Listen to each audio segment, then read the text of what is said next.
Earlier this week, Newcastle United beat Arsenal 1-0 on a goal by Anthony Gordon, but it was controversial due to Joe Linton's push on Gabriel, which in my opinion shouldn't have stood. Okay, to me it was a foul on Joe Linton pushing Gabriel, and nevertheless that should have been chalked off as a foul. What made what made it more interesting to me is that the referee didn't even go and look at it. Okay, the referee basically just went on basically the VAR guy talking to him. Okay, and that in and of itself is a travesty because look, the referee needs to see that. He needs to go over to the monitor and look at that. Okay, but instead he stands there and he lets the individual tell him what happened, describe it to him. I'm guessing that's what's going on, and then they decide the goal should stand. And a goal panel, a VAR review panel, basically came out and said, yes, that was the correct decision. And in my opinion, it was the incorrect decision. Nevertheless, that's what it happened. Look, that's how it happened. That's the call, and we have to live with it. And I'm prepared to live with it. I'm fine with living with it. I don't have it is what it is. Okay, it is what it is, and that's something that I'm going to have to live with as an Arsenal fan. But again, I'm not going to lose any sleep over it. You fast forward to Wednesday, and you look at the Manchester United FC Copenhagen game. To me, there were two big VAR decisions in that game. I know there were three, but there's two that I consider. One, the red card on Rashford, and two, the handball on Lager, which led to the penalty for Manchester United. Now, the first one, Rashford, I've said earlier in the week that it probably shouldn't have been a red card. I've changed my tune on that. That should have been a red card. Okay, look, Manchester United fans can say what they want. They can complain all they want. They can moan and complain till the cows come home. The fact of the matter is this.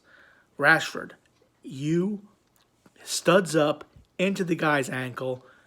That was the absolute correct decision. That is a good decision by VAR. Whether you like it or not, that was a foul. That was a red card foul. I know your intention was to shield the ball. I get that. But your studs are up. You're into the ankle. That, to me, is a red card.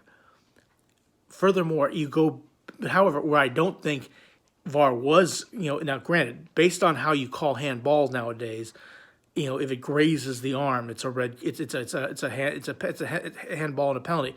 Well, if that is outside the box, okay, and it glances off the arm, is VAR even checking that? No. Okay, are people complaining or whining about it? No. Nevertheless, the ball hits Lager's arm, deflects off it, and Manchester United are awarded a penalty, okay, which Bruno Fernandes scores. You're up 3-2. You're down a man, but you're up 3-2. You are defending well. You are playing well enough to win the game. Look, we've seen, okay, Liverpool go down 2 men and almost draw against Tottenham. We've seen Tottenham go down 2 men and almost draw against Chelsea. We saw Liverpool go down a man at Newcastle and win 2-1. Look, we have seen these games be played out. We have seen teams play with a man down and manage to pull off or almost pull off victories. Almost, Manchester United realistically have only themselves to blame for that loss. They have only themselves to blame. Now let's go on to VAR. Is VAR worth all the trouble? Look, let me pick on 2 games between Manchester United and Arsenal. One from this year and one from about a few years back when Aubameyang played for Arsenal. This is an example of bad VAR. Okay, Garnacho's goal against Arsenal should have stood, in my opinion. And Arsenal was the better team. They deserved to win the game. No question about that. But Garnacho's goal should have stood because that is not what VAR is there for.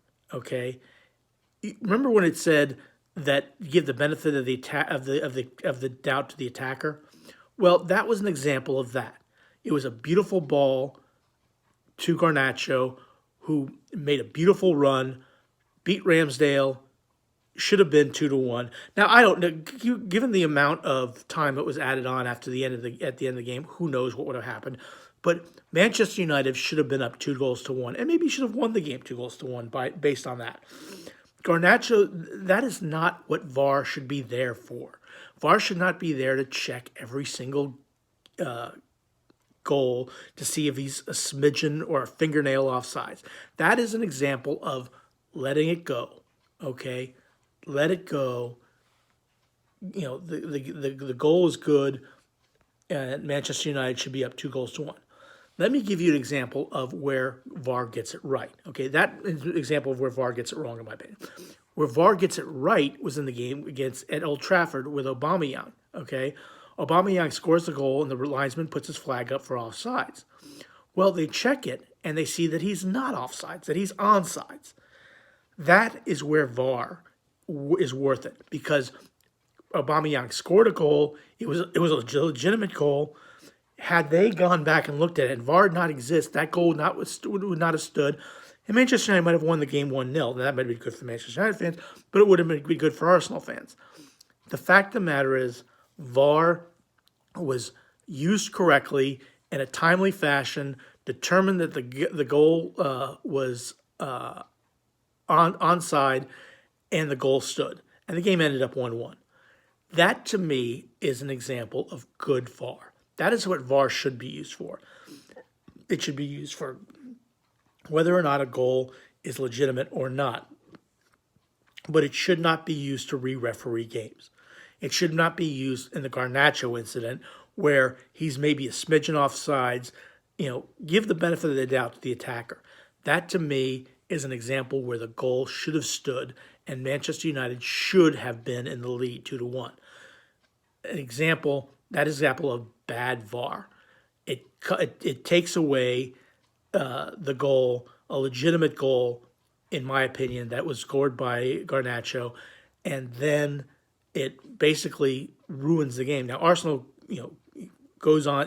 It pushes the because of the check, it pushes the end of the game to like 10 minutes or 9 minutes of extra added on time, and Arsenal scores 2 goals in that time frame and wins 3-1. But nevertheless, that may be Arsenal maybe ended up drawing the game 2-2. Who knows what would have happened based on that? But Garnacho's goal should have stood because it was an example of bad VAR. That is not what VAR should be used for. It should not be used to re-referee games. Where VAR was used good was against in the Aubameyang case, where a goal was legitimate. Goal was scored. It was called offsides. It should not have been called offsides. Then the goal stood. That's, in my opinion, what a good VAR is. Okay, is VAR worth the trouble? Yes, it is, as long as it's done correctly, as long as it's used correctly. Okay, that goal again, Manchester United, Garnacho, they have a right to feel upset about that. But nonetheless, that's where we are. But VAR needs to have a little bit, in my opinion, of a retooling. You need to have football people there, and you need to be using it in the right way. As long as it's used in the right way, I don't think anybody will have a problem with it. But as long as you use it incorrectly, poorly. Now, again, a rules panel said that the Anthony Gordon goal should have stood. In my opinion, they're off their rocker. But that is the biggest travesty in that is that the referee never went and looked at the monitor. That is where a referee should go and look at the monitor. Okay, referee did not look at the monitor, and he just went by what the individual said. Now, to me, that's an example of the panel basically defending VAR in its own way, stupid way, but it is what it is. Okay, I'm not that upset about it. It's over and done with. Case closed. Next case. But that's an example of that. That's an example. Another thing about VAR is the referee should go and look at the monitor more. That's in my opinion. The referee should look at the monitor more. The referee doesn't look at the monitor enough, in my opinion, and make these determinations. That's, again, little things to VAR, little little hiccups that they have with VAR. But as long as you get the calls correct, that's all that really matters. But anyway, that's my opinion. Please click like, share, and subscribe, and have a good rest of your day. Thanks for watching.